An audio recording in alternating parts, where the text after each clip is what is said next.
Hello. John Defendis. Michael Dusa.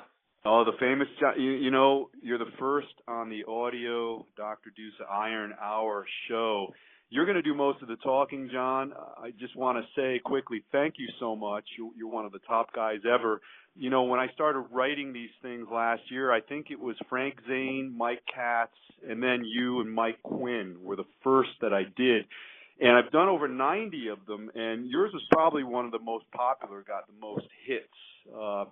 How you doing, man? How's your holiday season going? I'm doing fantastic. Actually excited for 2016. I'm going to create a powerful year for, my team and myself, and special woman in my life now who's very important to me. That's kind of like a driving force because she's a power player, someone that's very driven herself. So, I always find that, with the right partner, you could conquer the world, John, it's interesting that in this industry that you and I have been in and for many, many years, I feel that a disruption is needed, and maybe that's what we're trying to do here. And you're one of the guys, one of the lightning rods who I know is doing things right with all the trainers that you've created over the years, and in the field of personal training. Anyhow, you're one of the guys. You're one of the trailblazers. How's that going? We're going to get back into your history in a few seconds. Sure. Right now, as it stands right now, I mean, you're really going strong with the entire business. Yeah, the business is strong, and I don't really look at it as a business. I think one of the biggest problems that people have is they look at everything as a business, and monetary being like the whole priority. If you make your priority making a difference in the world and creating something that's going to last, something with a solid foundation, something where your passion is driving it, because passion is everything. I mean, I found that, when I leave a room, most of my trainers say, when you left the room, my client said, man, does that guy always have that much passion, Well, you only have passion for certain things, and I found that passion grows from each success, and that success isn't my success. It really is growing on the success of the trainers and the success of the clients. First, you have to create something yourself, and then from that, create something that inspires people and gets people up off their butt to do something that's going to be, create something for their lives. And that's what UltraFit's about. It's about taking what you've accomplished and then using that to inspire other people, driving it, and giving them the tools that they need to succeed, cheering them on, and then getting excited about their success. That's really why I feel like we're doing so well. Is the motive is not the priority motive is not money. It's creating healthier lives and healthier bodies, and the byproduct is financial success for the trainers, which drives them even more because they can afford to pour their passion into it and take the time to do it the right way. John, I'm sitting at my computer here while I'm on the phone with you, and we're going to go back to what you just said, but I just literally got a picture sent to me by one of somebody you inspired in France, and it's written in French. I can't understand it, but they're obviously thanking you for all the help that you gave them. There's a picture of you here. I'll send it to you later. It's just very ironic that I'm talking to you now and hear exactly what you're saying. You've inspired somebody with your passion, and I'm receiving this note right now. It's just really kind of I guess that's called serendipity. That's neat. But John, you talk about the passion. Let's just start from the beginning with because a lot of people know who you are, and there's plenty who are new to this who may not. You were really a prodigy. I mean, you're a little older than me, not a lot, but I remember seeing you in the magazines as a teenager, and I was like, how am I ever going to do what this guy has done? I mean, you started off how exactly? Well, at 10 years old, my mom raised us, and my dad was a hard worker. He worked in the post office, and back in 1968, your father had his role and your mom had her role. Mom took care of you. The dad's worked and paid the bills. And well, mom was, very, very heavy. She was over 300 pounds. And when I was 10 years old, my mom had a heart attack and she went in the hospital. And you couldn't see, you had to be 14 to visit. So I didn't know what was going on. All of a sudden, the most important woman in my life and the person who took care of me wasn't there. And my father was, like I said, back in 1968, they had their roles. So my father was, oh, great, I got 3 kids. I was the youngest.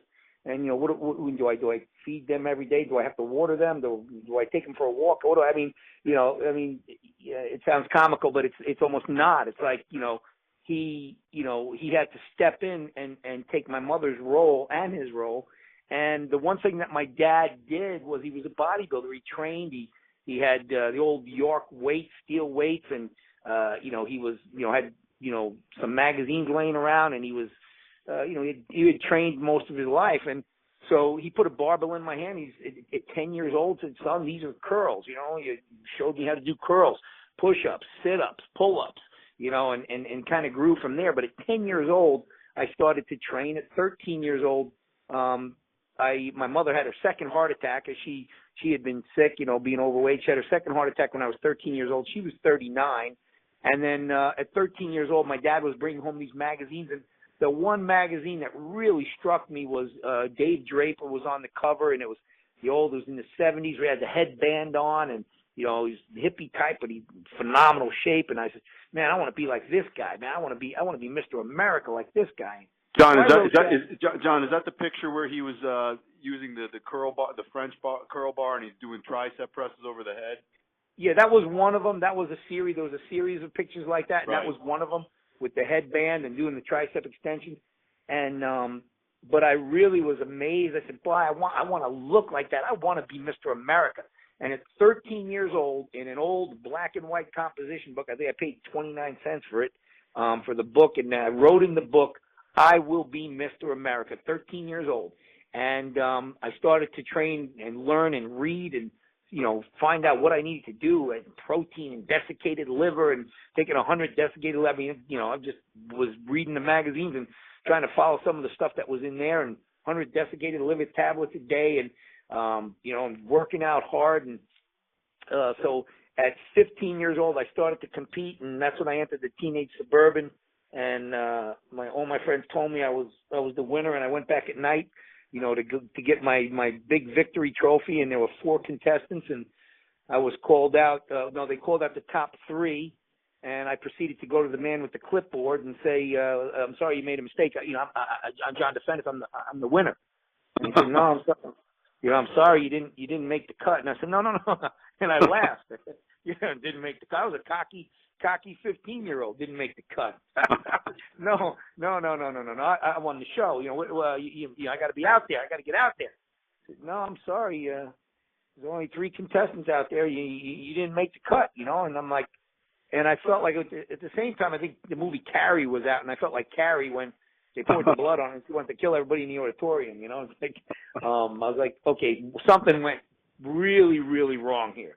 You know, and of course, at that point, I think, oh, the judges really screwed me, you know, I mean, because that's what basically every moron says in their first show when they don't win, you know. Right. The judges screwed me, you know, and I was like, you know, and I had to make some kind of excuse up why, you know, for the long drive home from New Jersey, you know, what went wrong, you know, but, right. You know, I was humbled, and thank God for that. I thank God that in that day and age, there was no everybody gets a trophy, because if everybody got a trophy that night, I probably wouldn't have had the success that I did in bodybuilding. You know, I would have thought that I arrived at 15 years old, you know. You probably wouldn't even be where you are right now, never mind bodybuilding, even with No, because you become complacent. You think you've arrived, you know. John, do you deal with a wide cross-section of people? Do you see a lot of that thought process now? I am appalled at the laziness and the complacency of society today. And I blame that on this mentality of everybody gets a trophy, everybody's a winner, don't hurt their feelings. You know, I judged the Miss South Carolina several years ago. And in the judging room, they said, you know, the women's Miss South Carolina, they had teenage, they had the women, and they said, judging is going to be on a 1 to 20 scale, but don't give anyone less than a 12. So I raised my hand and I said, excuse me, wouldn't that be a 12 to 20 scale? They said, no, it's a 1 to 20 scale, but we don't want to give anybody less than 12 because we don't want to hurt their feelings, because it could really affect them, you know, as they go through, you know, life. It could be traumatic if you score them too low, you know. And I turned to the person next to me and I said, Well, what happened in the suburban? They didn't think like that. They didn't say, don't put the guy forth. You might hurt his feelings, and I thank God for that. I said, what about that? Nobody cared about my feelings in the 70s. Nobody cared about if I got crushed or if I hurt my feelings. I had to drive home with tears in my eyes trying to make an excuse why I didn't place, Right. That was what I call a defining moment. That in the 70s when I didn't place out of the, when 3 people went out on stage and I wasn't allowed to go out on stage and pose, that was a defining moment for me. That was a moment of pain and a moment of, I never want to feel like this again. I never, ever, ever in my life want to feel like a loser again.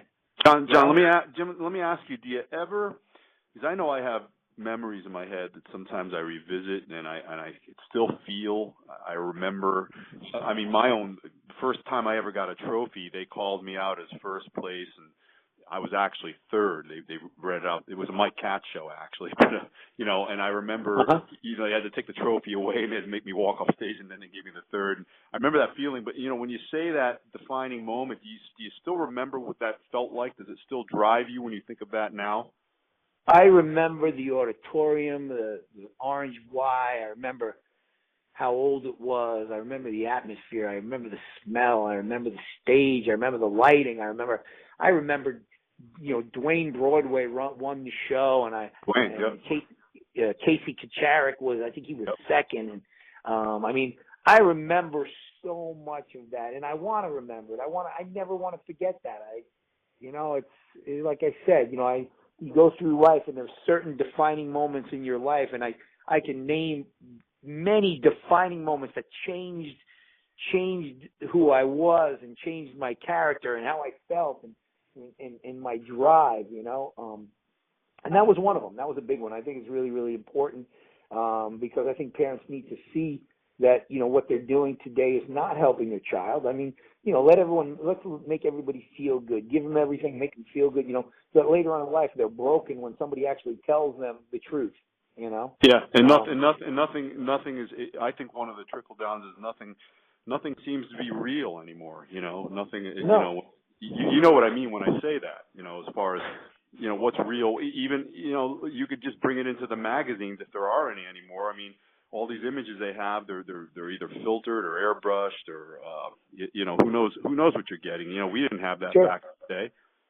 No. Not only that, but, one day when I was moving from Florida to South Carolina, I had all my stuff packed up, my awards, my trophies, the USA trophy, all, pictures and magazine covers, I all packed up in a room. And I went in that room and I looked at everything and I said, what's it all mean?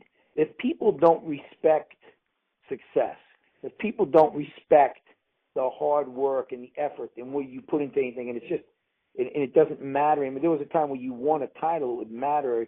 You get inducted in the Fitness Hall of Fame, it would matter. Now, with Facebook, I have, being inducted in the Fitness Hall of Fame, the Bodybuilding Hall of Fame, the Personal Training Hall of Fame, and then you get some clown on Facebook say, Defendis is this and he's that, and then you get a bunch of his cronies jump on there and they're saying stuff that's so despicable and disgusting, and they're thinking, and here's a 25-year-old guy that never accomplished a thing in his life, and all of a sudden you got a whole bunch of groupies jumping on the bandwagon and say, people just don't respect what you put into it. Now with Facebook and a lot of the avenues, what they do is the MO is, I don't have to work hard to be great. I could just find somebody who created something and has a name, and then I could tear them down and kind of just, win by association, win by, by being negative. And, like if I get online, I can't be a great basketball player, but maybe if I get online and I say Michael Jordan ain't crap anymore, who is he? He doesn't even play anymore. Maybe if I trash Michael Jordan, people will think, hey, who's this guy trashing Michael Jordan? Maybe he's good. Maybe he knows something about basketball. Maybe he's a good basketball player. So why would he be trashing Michael Jordan if he didn't know something about basketball? And all of a sudden, the guy's building a name for himself, and some other idiot gets on there and says, wow, great job, man. You're really making a name for yourself. Yeah, I see that every day, and you could also say a guy like you, when you were at your zenith, and on all of your contemporaries and some of my contemporaries, that was bodybuilding. And now, what you have now, when these kids want to compare maybe you to somebody today, I don't think you can compare because it's not the same. It's not what we did. It's not bodybuilding as we defined it. I mean, would you agree with that as far as where things are now? Yes, and I think the biggest difference is, I took third in the USA before I even knew what a steroid was. Didn't know anything about it, and what I heard about it was I thought you swallowed this huge pill. Somebody said something about this Dianabol pill that you take, and I thought it was a big pill you swallowed, and it went in and it kind of blew up in your muscles. I mean, I didn't really know much about it. But then after I took third in the USA and I realized I would never, ever win and become the champion after I trained 11 years, I went to a specialist, an endocrinologist in New York, and Dr. Ludwig, who had worked with, German athletes and a lot of the athletes, and legally was prescribed, steroids where, which was, it was absolutely legal back then. There wasn't a problem, and there wasn't, ever drug testing, or anything. Even today, there isn't in the NPC. But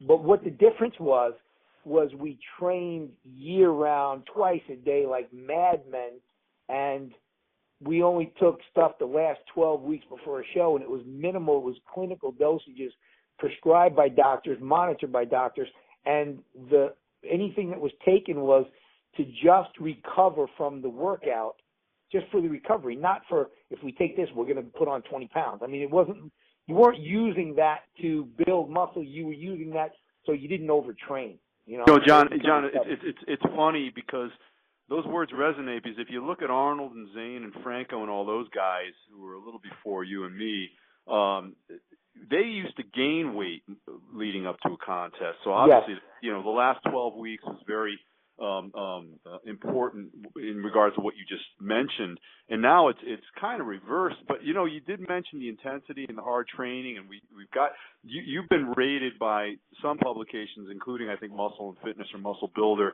in the top 10 hardest, most intense training bodybuilders ever. I think you were number 3 or 2 behind. It was actually those 4. Flex Magazine had me number 4. Dave Palumbo's what's his publication? Is he RX Muscle?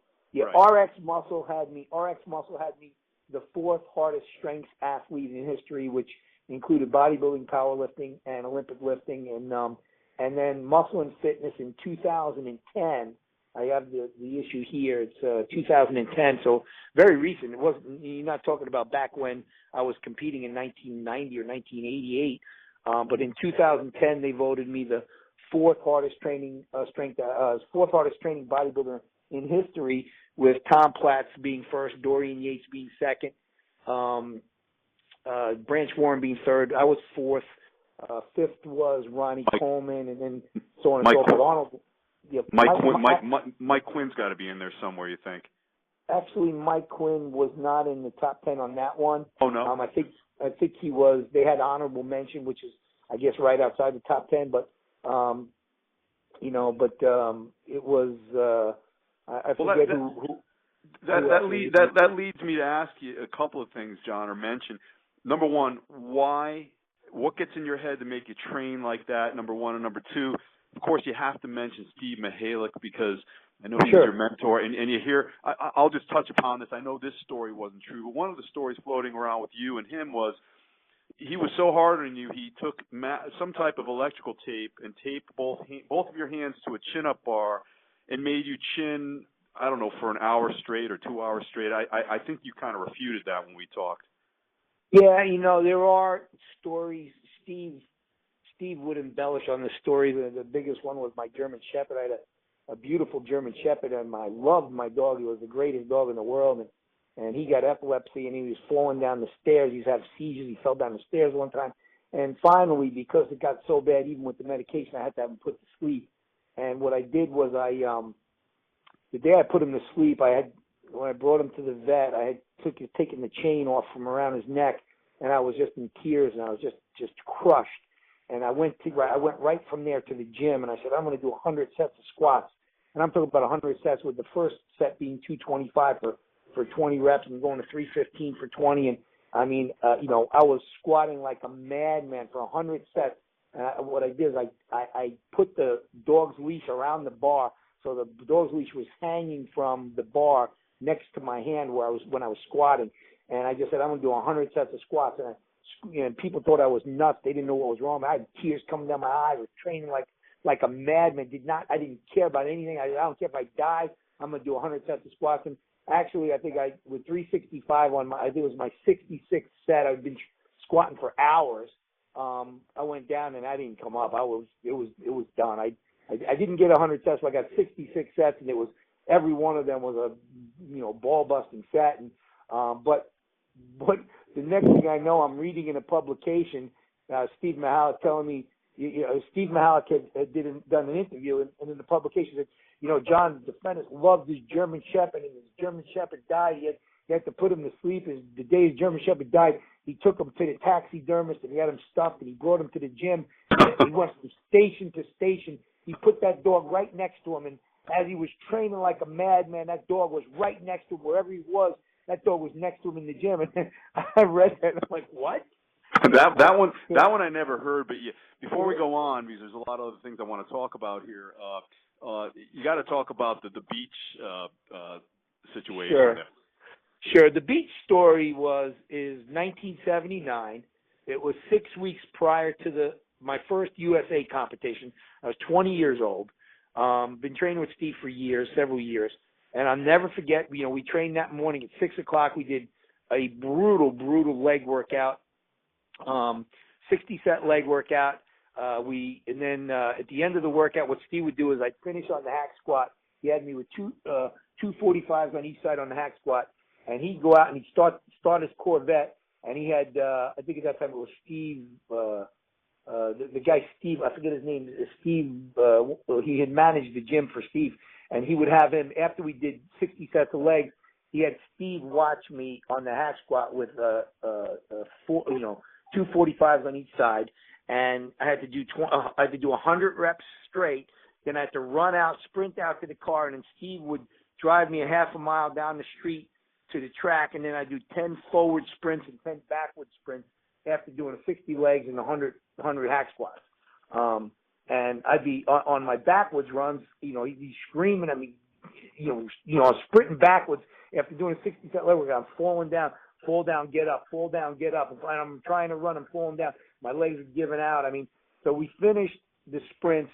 We get in the car. This is 6 weeks before the USA, and we're driving down the road, and I'm like, out of breath, and I said, man, I'm working so hard. I felt like I was dying over there, and I said to him, Steve, what's it going to take for me to win this show? I have to win this show. I was flying out to San Jose. It was in San Jose, California.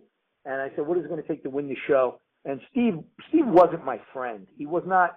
It wasn't like, hey, buddy, let's get a good workout in. It wasn't like that. John, not to interrupt, but I was going to ask you that.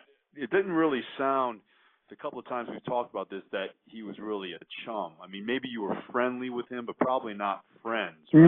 No, there was never at that point, there was never a friendship. It was, I served the purpose for Steve. I was the only guy at the time who would continue to come back. He put me in the hospital twice from sheer exhaustion. My mother hated him. To this day, she's not a fan of Steve, even God rest his soul, but she's not a fan of Steve. She never was. She thought he was trying to kill me. And but I served the purpose for Steve.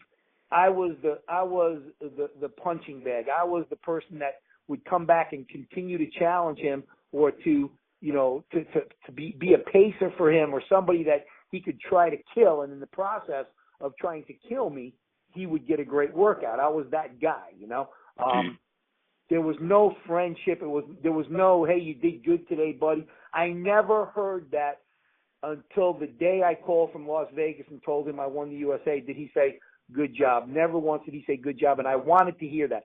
I wanted Mr. America, Mr. Universe, Steve Mihalik, the guy that I just, trying to keep up with. I wanted that man to tell me, you did good, and he would never do it. He would never give me that, And hey, John, let me ask you, what did he see in you? Because I know from what I've read, and you can only believe some of what you read. Many would come and maybe try to approach him or try to train with him, but most would fall by the wayside. They just couldn't keep up, or whatever it was, because he was otherworldly. But did he see something in you, or did you have to prove yourself to him in order to hang with him? Well, I just never gave up. It was everyone else quit. Most of the guys, they last one workout or two workouts. When he put me in the hospital, I went in the hospital. I was exhausted. My potassium levels were depleted. My body was a mess. And my friend John Farina came to see me, and I said, "Did you go to the gym?" He said, "Yeah, I went to train today." I go, "Did you see Steve?" He said, "Yeah." I said, "Well, what did Steve say?" Because I hadn't heard from Steve. I went in the hospital. We were training together, and I went in the hospital. We were training twice a day, and I'd been in there a couple of days. I didn't hear anything from him. So I said to John, I said, "Did Steve ask about me? Well, what did Steve say?" And he said, "Oh yeah, Steve did mention something." I said, "Well, what did he say?" He said, "Yeah, Defendis is mentally and physically weak and broken down. That's why he's in the hospital." Wow. And that pissed me off. I said, really? Well, we'll see how mentally and physically weak I am when I get out of here, because I'm coming back, And my mother begged me not to go back. She begged, "You can't go back there. I don't want you going back there trying to kill you." And I didn't care. I wanted to be Mr. America. That's what I wanted. And like I said, I wrote it down when I was 13 years old. I will be Mr. America. And I was totally committed to that. And I knew that the only way that would happen is if I continued to train with this man, So basically, getting back to the beach story, so we're driving down to Jones Beach, and I said, "What's it going to take for me to be Mr. America? I want to win this contest, And quite honestly, at that point, the Mr. America had changed to the USA, and then they had the national, but right. Later on. But so I'm training, so I'm telling him what's it going to take, and he turns and he looks at me, and he just gives me a weird stare, and then he turns and looks out his driver's side window, and then he just continues driving, doesn't say a word. So, and that's pretty much how it was with Steve. Steve didn't really say much except yell at me and torture me, And so we get down to the beach, and we always went to a beach where there wasn't a lot of people because, being in posing trunks, you didn't want to feel, walking around in posing trunks. We kind of wanted to place that nobody was at. So we went to this one isolated area of the beach and put the blankets down. And I remember walking down to the water, and I walked down to the water. I was about waist deep in the water, a little bit deeper than waist deep. And I remember looking out, and now it's about 8:15, 8:30 probably, and the sun's coming up, and I'm looking at the sun. I remember thinking to myself, "Thank God that leg workout's over, man. I can't believe I got through it, boy." And just kind of thinking about the workout and how I got through it. And all of a sudden, I didn't even hear him come out from behind me. All of a sudden, I feel this tremendous just smack on the back of my neck and shove me underwater, And next thing I know, I'm underwater, and I'm trying to, figure out what the heck just happened. And I'm trying to get up so I can get a breath. And he's holding me down. And I realized it was Steve because there's nobody that had that kind of muscle and that kind of strength. He was about 260 at the time. I was about 204 when I was training at that point for the show. So he's holding me down, and I'm punching his calves and trying to punch him and hit him, but I'm getting nowhere. And he pulled me up for a second, and he shoved me back down. And I'm fighting for the air. And then finally, I just feel like I'm losing control. And he just threw me into the wave, and then turned around and walked up the beach and laid back down on the blanket. And I come up out of the water, and I'm spitting up water and choking and coughing, and I come walking up the beach, and I'm screaming, cursing at him. "What the F is wrong with you? How could you do that? What, are you trying to kill me? What is the matter with you?" And I really don't know I don't even know what happened. I mean, I'm baffled. And so I'm screaming at him, and he's just sitting there, and he's just looking at me, and I'm screaming at him, "What is wrong with you? Why did you do that?" And he looks at me, and he says, "Son, let me ask you a question." And I'm like, I don't even know what to think. And I'm looking at him. He says, "When I was holding you under that water, when I was holding you down there and you were fighting to get out, what did you want? What do you want more than anything in the world?" And I was like, "What are you talking about? Are you out of your mind?" He goes, "No, tell me. Son, I want you to tell me. What did you want when I was holding you under that water?" I said, "What do you think I want? I want to get a breath. All I wanted to do is get a breath of air so I could breathe and live. What's your problem?" And that's when he said, "When you want to win as bad as you wanted that breath when I was holding you under that water, that's when you'll win. That's when you'll be Mr. America, and that's when you'll be a champion." I'm glad that's true, because I'm not happy that happened to you, but I've always held on to that line in my mind because I read about that years ago, and I think that speaks volumes for your success. You can go on in a second, John, but you mentioned two things. You weighed 204 at the time. I imagine you probably were a little different body weight when the U.S. That was 6 weeks before the USA. That was I actually weighed in that year. I weighed 198 for the first USA. I took third to Bob Reese and Les Galvin, who was Danny Padilla's training partner. Okay. Well, when you won, what was your body weight when you did win? 221. Okay, so even still, and you looked enormous. I mean, I've got this photo up right in front of me, and we'll probably run some of these. You know, like your patented vacuum pose. You show great aesthetics, small waist vacuum, but still tremendous size. And you don't see any guys. I mean, to show those types of proportions now, these guys are like 260, 270, and they certainly, you know, in my opinion, don't look good. In an aesthetic way, anyhow. But it's interesting that, you know, at that body weight, I don't think anybody is winning any type of national titles, you know, with the lighter body weight now. I mean, they're looking for something different. But going back to Steve and the way you learned to train so intensely and so hard, as far as him training you and you becoming one of the top trainers in the world and having literally over 500 personal trainers work under you over the years, did you carry anything that you learned from him into your own career helping others? Yeah, but I got very methodical with a lot of the training and breaking down the body parts and focusing on, you know, most people when they do shoulders, they start out with presses thinking, well, that's the hard ones. You know, I can get the presses out of the way, and they want to, you know, use a lot of weight and, you know, handle as much weight as they can in the presses. And what I really got methodical, and I said, you know what, the biggest problem, the most impressive thing on a physique is wide shoulders, round, wide medial delts. And I said, you know, what we want to do is we want to prioritize. We want to train the muscles that really are going to make the difference in a physique and give you better shape. So everything that I did, I set up for shape, you know, starting out with side delt, starting out with upper chest, the weakest areas of the muscle, or the weakest areas of the body parts. But there are some principles that I carried over. Back in the 70s, we had 12-12s, which I carried over, you know, now that's in 74. I hear people really, I hear your clients, they really love that.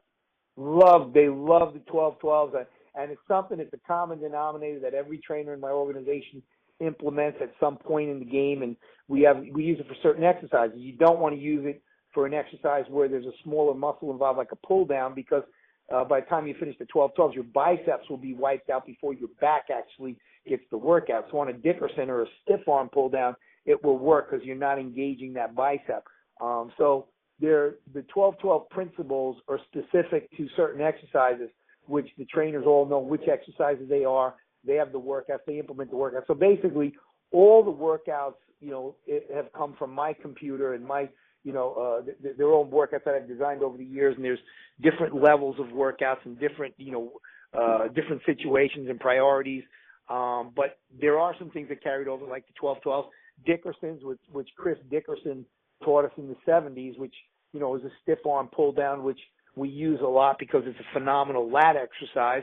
But a lot of the things, the standing cable row, I designed over the years because a lot of people were doing a seated cable row, and it looked more like a bicep exercise because they were loading up the stack and yanking the stack. And, you know, and I said, you know what, there's got to be a way of doing that where we can isolate the back from the lats all the way down to, you know, the erectors and the side where your oblique ties into your lower back.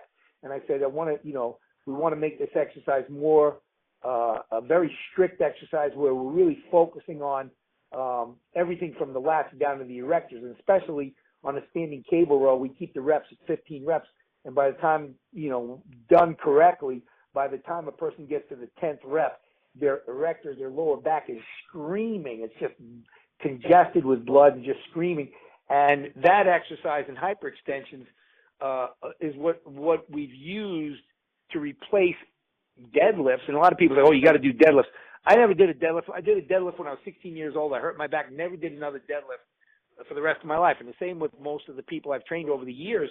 We didn't do deadlifts. We we did the standing cable rolls with a really strict, hard contraction, which really, really hit that lower back without putting the back at risk. Because if you take a client and you give him a deadlift, you could teach him proper form and everything, but that guy one day, his back may be a little bit weak, or he pulls a little bit to one side, boom, it's over. He hurts the lower back, and then, and so I'm huge on proper exercise form, which with UltraFit, we have the 5 parts of the movement, which I designed several years ago. Most of the certification courses has eccentric and concentric. You have the eccentric positive part and the concentric, the negative part. Well, I said, you know what, that's a bunch of crap. First of all, I don't like big words. I don't like trainers having to use big words to explain to a client who's already scared to get into something they've never done. I want it to be simple.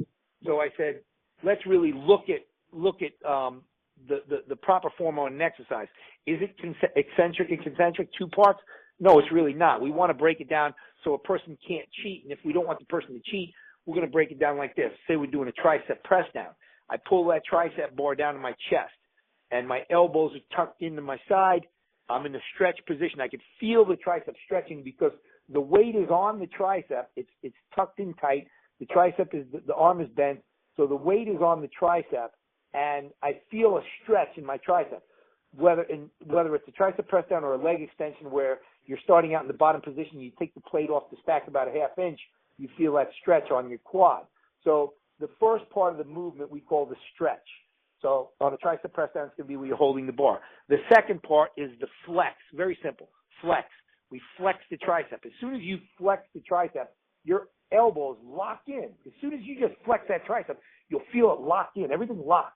Okay, now the tricep is engaged, but your elbows are tucked in, and the only thing that's going to move that weight once you flex that muscle is the tricep. You can't throw the weight now because it's flexed. Now you're going to drag through the movement. So I call that the drag, the third part. You have stretch, flex, drag. You're dragging it through the movement. Then the contraction at the bottom where you're squeezing that muscle, and then the negative. So you have stretch, flex, drag, contraction, negative. Well, every trainer in my organization is trained extensively on that, where they have to start out the client with going over the 5 parts of the movement, and to the point where we don't count the rep if they miss a part of the movement. If they throw the weight, or if they don't fight the negative, or if they, you don't pause for that stretch and really, flex that muscle. So the clients are brought through every aspect of the 5 parts of the movement, which makes it so that every single exercise is done in perfect form. Well, John, I've adopted a lot of, we've talked over the year, and especially the standing cable rows, for me, much superior to the seated cable rows. I do want to mention, you mentioned upper chest earlier as far as a weak point. Give me your take on this as far as bodybuilding goes and the development of physiques over the years. Why would you say back in your day and previous, pec development was so profound as far as, full development of the pectoral muscle and even the displaying of in a side chest, and now it seems endemic with many of the bodybuilders now that chest development is weak. I find that. One thing I would say is, and you hit it on the head, and it's interesting that you actually hit it on the head, because I hadn't even thought about it, but you had posted that since you started doing the cable the cable pullovers in the UltraFit workout that I sent you, you said you start to think back, you think back then we did a lot of pullovers. Dave Draper did pullovers, Tom Platz did pullovers, Arnold did pullovers. Well, I never stopped doing pullovers, and pullovers is a big reason why I could do the vacuum shot, because it really focuses on the serratus and your lats and your rib cage development. So I think one of the reasons that people don't have that kind of development is because of the pullovers, whether it's a dumbbell pullover or a cable pullover. We do pullovers, high rep pullovers, 20 rep pullovers. Matter of fact, this morning I brought my girlfriend through the pullovers for the first time, and she was like amazed, to be able to do an exercise like that and to feel. John, let me ask you. You're not like to her what Steve Mihalik was to you, I hope. that union's going to be very short-lived, I have to say. I can tell you this. At first, she was hesitant to go into Shark Tank and do the workout. Shark Tank, yes. You got to tell us about the Shark Tank in a minute, please. Yeah. She was hesitant to go into the Shark Tank and do the workout, and she, because she heard all the stories. I said, listen, it's a progression. We start at a certain point and we go from there. So, it was really just starting with that, and she really enjoyed the workout and did a really good job. She's been an athlete her whole life, so that went really well. John, what would you say about the shark versus the beast? Oh, that's simple, and because I came out with the shark years ago, I wrote a piece called Relentless Pursuit, and basically it describes what a champion is, what a champion overcomes, the adversity, and how a champion will fall down but get up, and no matter how many times it falls down, it continues to get up. It'll keep getting up, and more or less a lot of that came from the mentality that I had from coming back to Steve, no matter what, no matter whether it was the beach drowning or whether it was the hospital visits. I just kept coming back. And so the Relentless Pursuit piece was about, being a champion and what it takes to be a champion and how you have to dig deep within you, because everyone has that gene, just a lot of people just never have the opportunity to bring it out, or somebody doesn't bring it out in them. So, and Steve brought it out in me, and with I had no choice but to be relentless or to quit, So the piece I wrote on Relentless Pursuit, I paralleled to a shark that tastes blood. A shark is very methodical. A shark don't sleep. A shark never stops moving. A shark is relentless. It tastes blood and it attacks its prey, and it's not going to give in until it gets its prey. And so that's the mentality of UltraFit. When we take even a 55-year-old woman who's 100 pounds overweight, who thinks her life is over and, she just has nothing to live for, and then you say, no, that's not true at all. You're the shark. You're going to be relentless. You're going to attack your goal. And we put that mentality in their mind, and they become the shark, and they become relentless. Well, I brought that out several years ago, and then we brought forward the shark as our logo and as the mentality of UltraFit. The beast, when they came out with the beast, and you have all these women posting, be the beast, I'm a beast mode on, and I'm thinking a beast is an ugly, stupid animal. Who in the world would want to be an ugly, stupid animal? And every time somebody writes, one of our clients will write, I'm down 20 pounds training really hard, and somebody go, yeah, beast mode. I come back with, I always post a picture of the shark coming up out of the water, and it says, our shark ate your beast. There is no beast in the UltraFit. Yeah, I like that. I don't like to follow the pack. Somebody puts that out there, and all of a sudden everyone jumps on it, and I'm thinking, nobody really thought about that. John, in marketing, there's an axiom that the initiated follow, and it goes, the majority is always wrong, and it doesn't sound very nice, but it's kind of true. The average decision that a person makes usually puts them in the stew. So again, you would hope more people would try to be the shark versus the beast. John, just touch upon you won Mr. USA. You were the top amateur in the world. And then you did go into the IFBB. I know you had a short experience there. You want to touch upon that? Yes, absolutely. When I won the USA in '88, in '89, I had an exhibition tour that was booked every week. I was very, very fortunate. I was booked. Went to Europe, Amsterdam, Belgium. I hit almost every state in the country. Here, I was the guest pose at the Colorado, the Arizona, the Michigan. You name it. I think I hit almost every state in the country. But I guest posed the entire year, and I had so much pride in, looking good for the fans. These people were paying, ticket prices. They were coming to see John Defendis guest pose. They were coming to see the seminar.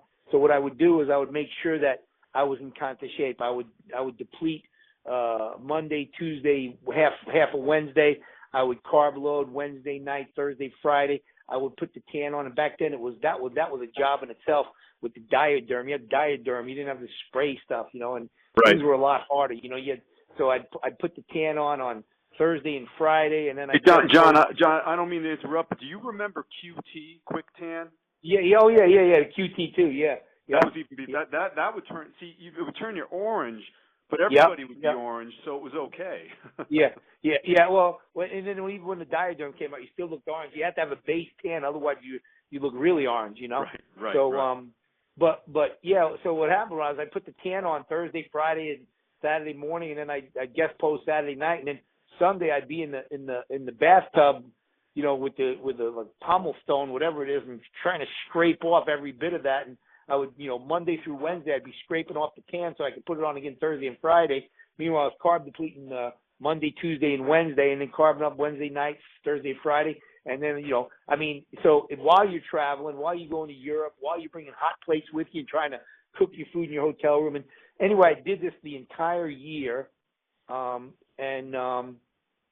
then it came time to compete. That was in 89, and then in 90, what was 89 and 90? I was going to Night of the Champions in the Niagara show, and I was actually on the poster for the Niagara show. I was the poster guy, you know, for that show, and you know, I had a huge following in New York where I came from, so I wanted to look my best in New York. But I had competed and peaked every single week that year, and then all of a sudden it was about 6 weeks before the show, and my electrolytes were out of balance. My body took a hit. I got sick and run down, and I contacted Wayne DeMilia, and I said, listen, I'm not going to be able to do this show. You know, I won the USA at 221. I was guest posing at 236 in unbelievable shape. Matter of fact, that if you look at the pictures that are on my profile, it's the twisting back and the hands overhead. That wasn't from the USA. That was from my exhibitions. Wow. Those pictures were taken in Naples for my exhibitions, and I was 236 in those pictures and looking incredible. Well, what happened was my body took a hit after all these weeks of peaking, week after week. The fans loved it. The fans were great. Now, at the same time, you had other guys out there guest posing, and I don't even want to say who their names are, but, you know, they were guest posing fat and out of shape and, you know, showing up at the contest, and people would go, my gosh, they're not even in shape. They don't even look like a bodybuilder. And, you know, they would pose like that all year, and I'm posing in shape contest after contest. And then it gets to the Night of the Champions. I told Wayne DeMilia, listen, I can't compete. I'm sick. I'm run down. My body doesn't look good. It was about 4 weeks, 5 weeks, 6 weeks before the Night of the Champions. I was trying to get him to let me out of the contest. And he said, no, you have a contract. He goes, if you don't fulfill the contract, you have to pay the IFBB $5,000. You'll be banned for a year. You'll be able to compete for a year. I don't think and I said, yeah, but I'm sick. I'm not. It's not good. I'm run down.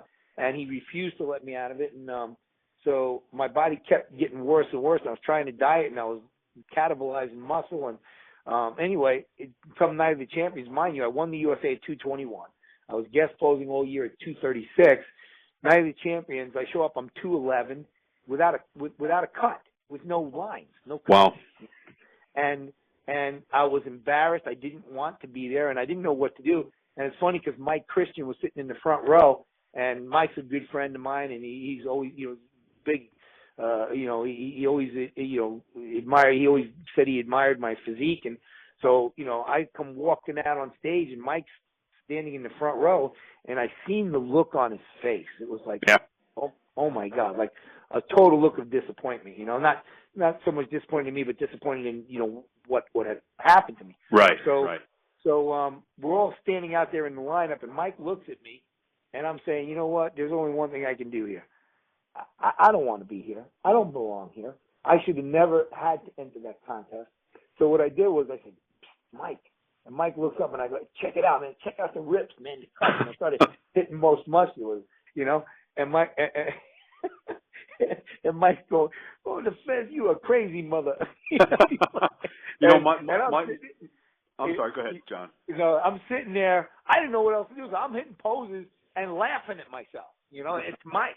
I'm like, dude, look at the rips, man. Look at the cuts, you know.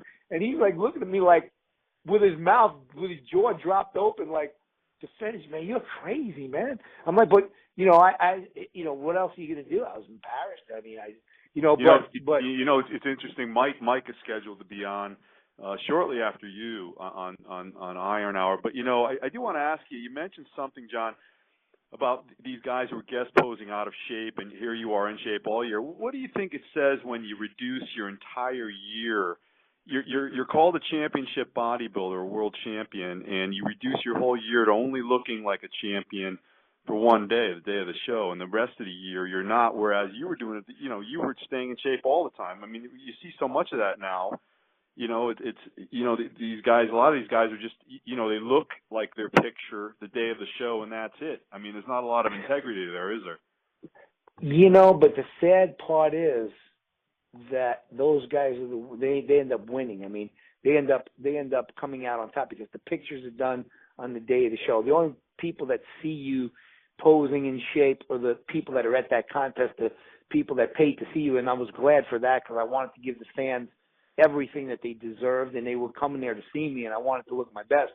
But the disappointment of showing up at the Night of the Champions, which is in my hometown, and you want to look your best, and you feel like you let people down, and then most importantly, when I hear people say, "Oh yeah, Defendis didn't do crap as a pro," well, first I didn't have an opportunity to do anything as a pro because I guest posed all year and I got run down. There's nothing I could do. There's absolutely nothing I could do.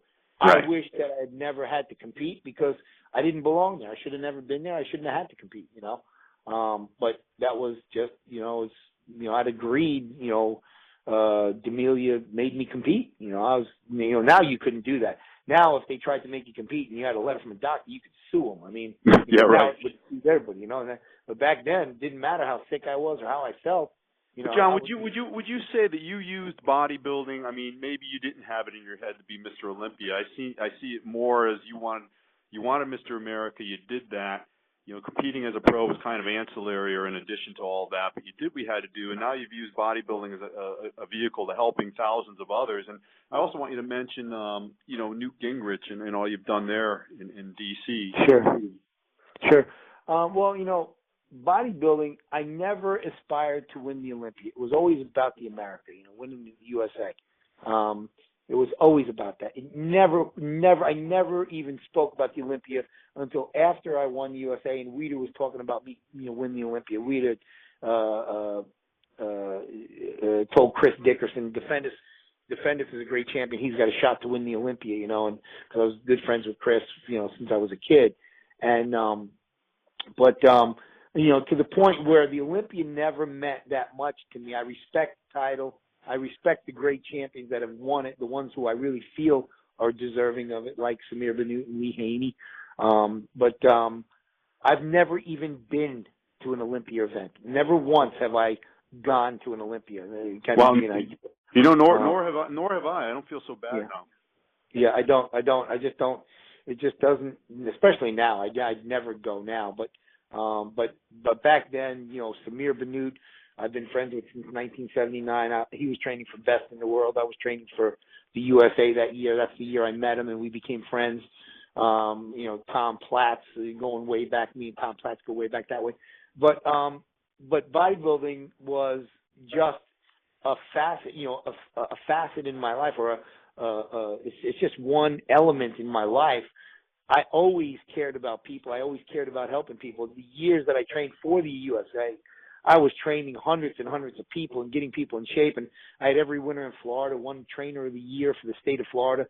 The NPC gave out Award Trainer of the Year. I won that 9 years in a row. Had almost every champion. We had almost every champion in Florida, And then, so UltraFit, I started in 1982. This is the 34th year. And like you said, I've had over 500 trainers implement the program. But along the way, I trained Jim Robinson, who was the CEO of American Express. His was the name on the American Express traveler's checks. I trained him for years. Phenomenal man, incredibly intelligent. He introduced me to Calvin Klein. I trained Calvin Klein for several years. Every time he spent 3 months at a time down in Wellington, Florida, and he'd come down. I trained him for several years. I trained Mike Piazza for a short time while he was when he was younger, and just coming into the major leagues. That made a profound difference. He did incredibly well. And then I was called on to train Newt Gingrich. I was asked to come to Washington and train Newt Gingrich. John, how exactly did they hear of you? Because there are a lot of guys out there. I mean, they chose. Oh, sure. I mean, when you're thinking, and that was a surprise to me because you're talking about a man who me, who never followed politics, knew nothing about politics. My class trip when I was a senior was to Washington. I didn't go. I had never been to Washington. When somebody would say, "Are you a Democrat or Republican?" I'd say, "Man, I hate politics." I was the guy that didn't know shit, and so I didn't like it. Yeah, I don't like politics. I don't want to talk about politics. Who wants to talk about something you know nothing about? Right. And well, the politicians do, but that's different. But I just felt like I would always run from it because I really didn't know anything about it. And so Jim Robinson, somehow he, of course he had connections, and they asked him about who would be good to train Speaker of the House, and I think it was the guy who was Chief of Staff to Ronald Reagan. I can't remember his name. He was the one who actually made the phone call to me, and I didn't know who he was. And they said, expect a phone call from this guy who was the Chief of Staff of Ronald Reagan, big time guy. And he asked me if I would travel up to Washington to meet with, Speaker of the House Newt Gingrich and discuss, taking off 60 pounds. He wants to lose 60 pounds. This is in 1997 when he was Speaker of the House. And so I was like, sure, So then kind of word got out I was going to Washington. So one of my friends came up to me and said, "Hey, I hear you're going to Washington. What's going on up there?" I said, "Oh, I got to doing some work with. I'm going to be training the Speaker of the House." And he said, "No. Actually, what I said was I'm supposed to go up there and train this guy Newt Gingrich." So my friend said, "Newt Gingrich, that's Speaker of the House," and I was like, "Speaker of what house?" I'm like, "No, this has nothing to do with the stereo system. This is a guy, some politician." That's almost where I was at, And he was like, "My gosh, you're going up there to train the Speaker of the House, So I was brought up there, and they picked me up, and then the Secret Service picked me up, which is not Secret Service, it's Capitol Police, which is the Secret Service for the Speaker. And they bring me to the Capitol, and they walk me through these corridors that no one goes through because the Speaker's office is not where anyone can go to. It's actually the whole entire. If you look at the Capitol building, that one balcony. John, I lost you. Sorry about that. That's okay. Where did you lose me? Do you know? Something bugged out on the phone. You were talking about the Speaker of the House, and you weren't sure who that was. Oh yeah, so I wasn't sure. I was like, Speaker of what house? And anyway, so I get to Washington, and the Secret Service, picked me up. It's actually the Capitol Police, which is the Secret Service for the Speaker. And they, and it's really kind of cool because they all have the ear things in their ear, and there's, 3 of them with us at all times. And they walk me through the corridors because where the Speaker's office is, you can't go, the general public can't go. So they walk me to the Speaker's office, which is, when you look at the Capitol building from the outside, it's the main balcony, and it overlooks all of like Washington Square. It's amazing.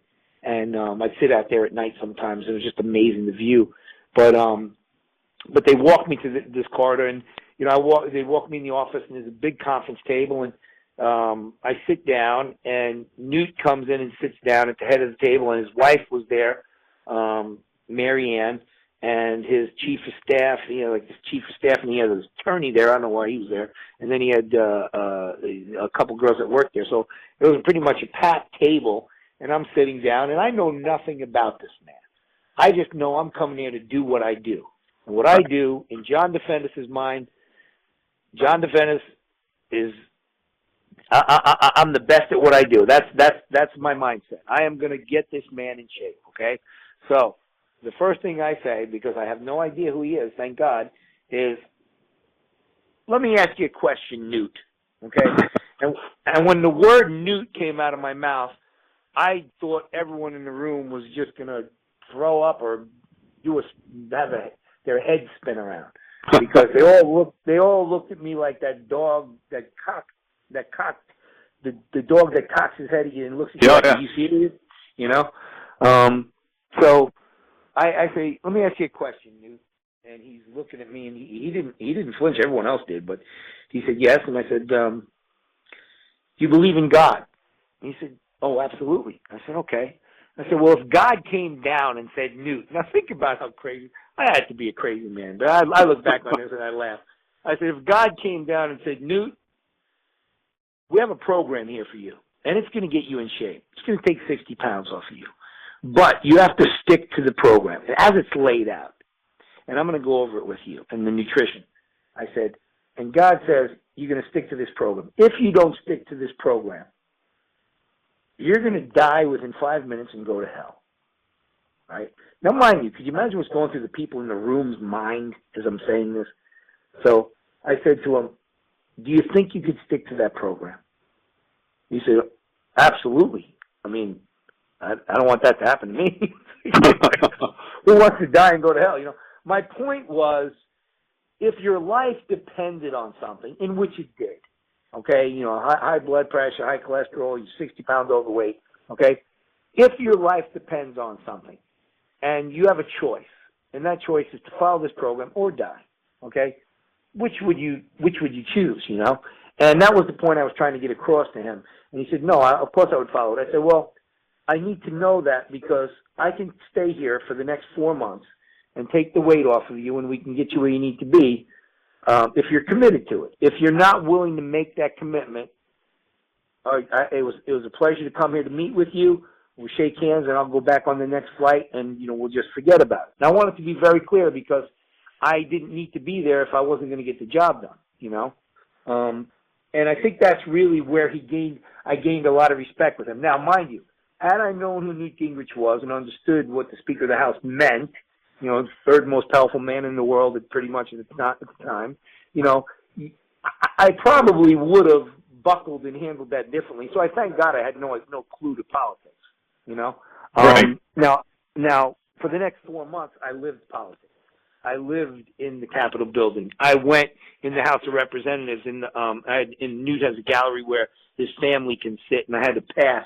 And I sat in there every day, and I listened to, you know, what went on in the House of Representatives because I really didn't have much else to do except train him and do that, and, you know, travel around, you know, walk around Washington. So I spent 4 months there, and in the first 11 weeks, we took 60 pounds off of him. Wow. And took him, you know, from 261 down to 201.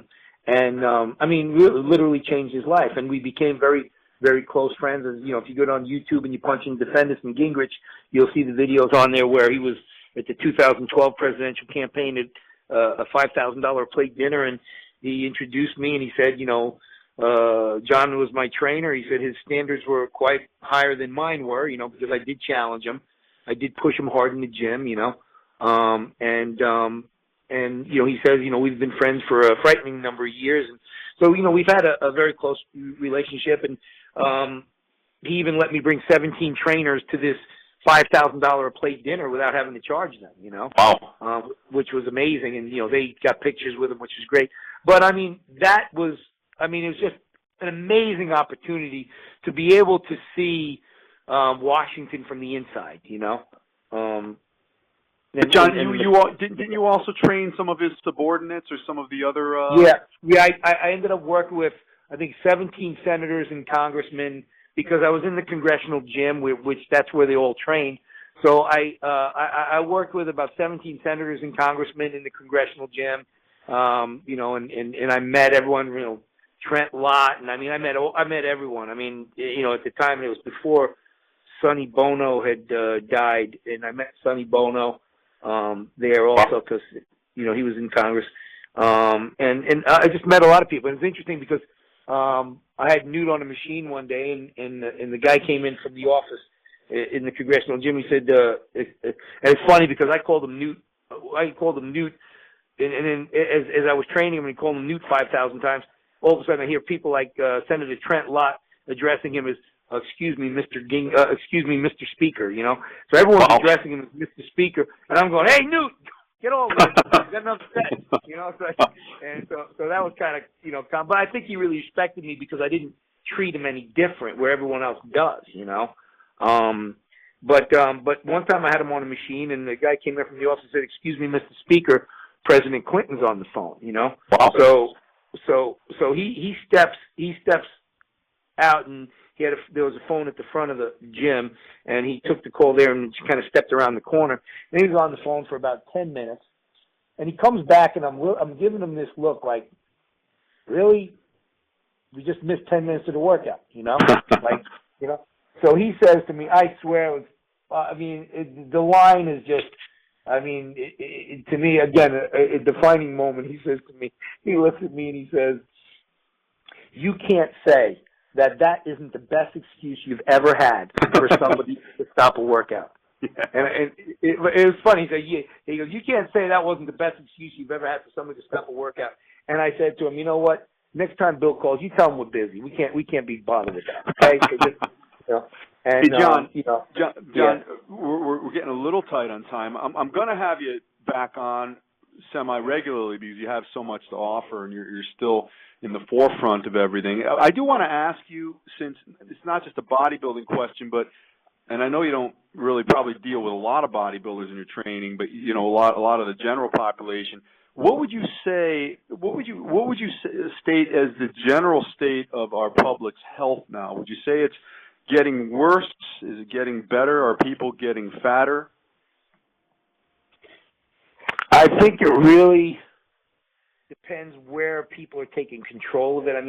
We're trying to make a difference here. I know, like when I got here, I think it was the fourth highest state in obesity, and I think now we're up to 8. So we're kind of trying to work our way out of the top 10. But it's we can only make so much of a difference with the way things are doing. If it was up to me, if I had the means, we'd spend millions of dollars and run broadcasts and shows that would teach people what UltraFit's about, so we can make a big difference. Because I have to tell you, UltraFit's simple. We've made it simple. It's about strength training. It's about nutrition. Everyone out there is making it complex, and they keep making it more complex. You have these programs where you test your blood. You would test your blood and see what you're allergic to. See what this is. It's all scams and gimmicks. We've taken over 100 pounds each off of more than 1,000 people here, and we've done it with a program that works. It's simple. It's very, everything's laid out. We challenge the client, and I see all these programs, hospital programs, full of crap. These stupid drinks where you take in 3 drinks a day and they're 100 calories a piece, and they just destroy people's metabolisms. You know what? We have the answers. I could change this entire country if we had the means to be able to put it out there, put it on TV, put a program in everyone's hand and lead them through it. But I see it getting worse. I see the health care getting worse. People care less and less about their health now. They just care about what's going to make them feel good right now. Yeah, I see. You're right. People say, in my estimation, people, when I was in practice and I had my weight loss clinic, people would say they care, but their actions tell me that they don't. Yeah. The biggest thing is, if somebody comes to us, they have no choice but to care. Because we tell them right off the bat, listen, this is going to be some work. We're going to work, and we're going to challenge you. You don't see me post stuff on Facebook that says, oh, UltraFit's easy. We're going to get you. It's going to be easy. It's going to be fun. No, it's not like that at all. I tell them right out, hey, you know what? You see the graphics, menacing faces, 12-12s. Man, this shit's hard, man. I tell them, but that's what makes it so special, because the good news is we're going to get you through it. I tell everybody, it's hard, but you don't have to worry about it because we're going to get you through it. There's a lot of things in life that are hard, but if you're guaranteed to get through it and you know it's going to benefit you and it's going to change your life, then it's worth it. The biggest problem is when people can't be guaranteed the success when it's a program that, it might work, it might not. It works. It's going to be hard, but it works. The paradox, the paradox I'll draw here is when you were almost pleading with Steve Mihalich, you just wanted to be told, what is it that I have to do to win Mr. America? Tell me what it is, and I'll do it. I think it sounds to me like you do that with your clients. You tell exactly them, if you do this, you will get this, correct? Yes. Yeah, absolutely. Absolutely. You want to lose 50 pounds? We'll take the 50 pounds off you. How long will it take? I can almost tell them how long it's going to take, depending on if it's a male or if it's female, what we're looking at, and how many days a week they're going to work and how much they're willing to put into it. So and it will always work. There's no, person that says, well, you don't understand my body. I don't respond good to carbohydrates. That's a bunch of bullshit, Yeah. And I laugh when people say Defendis is old school, because I laugh at that. Really? So explain to me, what year was it that God came in and said, okay, everybody, we're not going to respond to carbs anymore, and protein's not going to build muscle anymore, and workouts aren't going to break down muscle, and you're not going to rebuild that muscle. We're going to change the mechanics of everything. At what year did God come in and change the human body, how it functions, how it absorbs carbs, how it utilizes protein? At what year did that happen? Because as far as I know, I got people in shape in 1978, in 1980, in 1985, in 1990, in 1998, in 2015, and this year we'll get more people in shape than we've ever gotten in shape, and with the same program that we've been using for 34 years. So it's never changed, and anybody that's pompous enough to say, well, that's old school, and he's not up on what works now. What, balls, bands, and bullshit? Well, it's funny, evolutionarily speaking, the body changes very, very slowly. It doesn't react to this new supposed stimuli by the month, and it's probably true. Take even Arnold. If you want to put you guys into, you'd probably do the same things you did back then. Your body would respond the same, correct? You'd still be doing it today.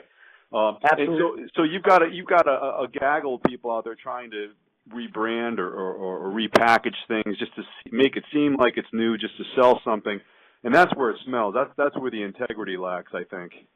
Yeah, and and they try to sell every product in the world. Look, we don't use protein powders. We don't use bars. We don't use protein bars. We don't use protein powders. We don't sell a bunch of supplements. I had a supplement company come to me more than once and tell me, listen, we could package you a protein supplement that's going to cost you $3 to $4.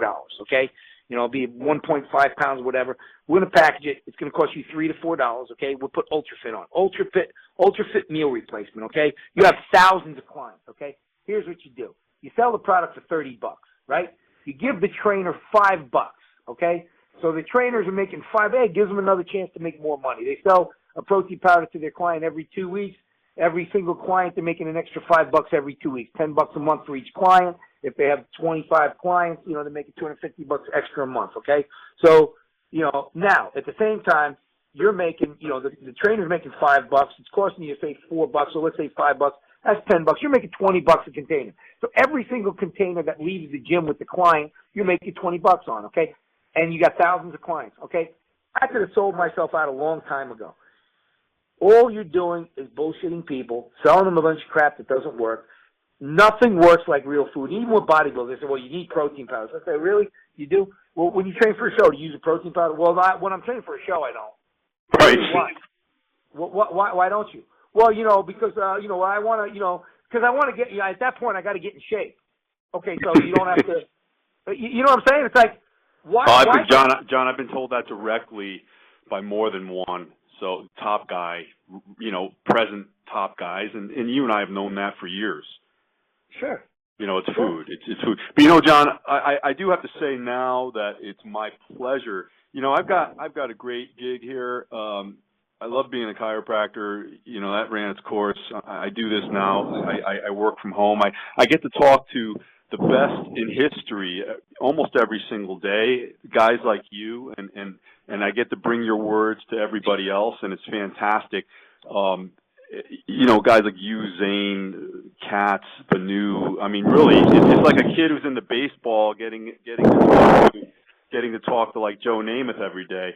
So I really have to thank you. We're going to have you back because you have a lot to offer. You're on the forefront, like I was saying, with the training and everything progressing that way. And plus your take, you've been in the trenches, and you're one of the few guys really that's taken bodybuilding and what it gave you, and you've given a lot back to it, and it's led you to many other areas of success. You'd agree as far as bodybuilding and its value being that way?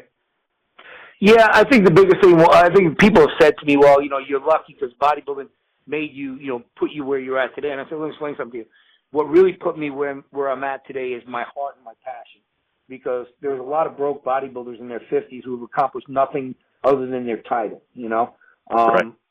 You have to care about people and have passion to want to really help people. And along the line, as well as I do, Michael, you get burnt by a lot of people, I say the art of life is to be able to overlook the pain that you've endured from people hurting you and continue to work forward and look for the few people that really you were able to make a difference with, and the people that really appreciate what you did for them. And even though they may be outnumbered by the people that hurt you or turn their back on you, it can't change you as a person. You have to maintain your integrity, maintain who you are, maintain the fact that you care about making a difference in the world in some way, you know? I think you do it, my friend, and I want to thank you again, John. We're going to talk soon. I'm going to shoot you a message here, too, because I do have to jet. I got to call Big Mike Katz now. No problem. I'll give you. Mike speaks well of you, of course. Mike Katz. Well, tell Mike I said hello, and he's been a great inspiration. I will. And listen. Again, we're gonna post this. I'll shoot you some information. There'll be a link on my page as far as being people being able to opt into the Iron Hour site, and there'll be a way to contact you too, John. We'll talk about that when I contact you outside this call. But for now, John Defendis, Mr. USA, bodybuilding legend, president of UltraFit. I thank you, my friend. Thank you very much, Mike. You have a great day. Thank you, John.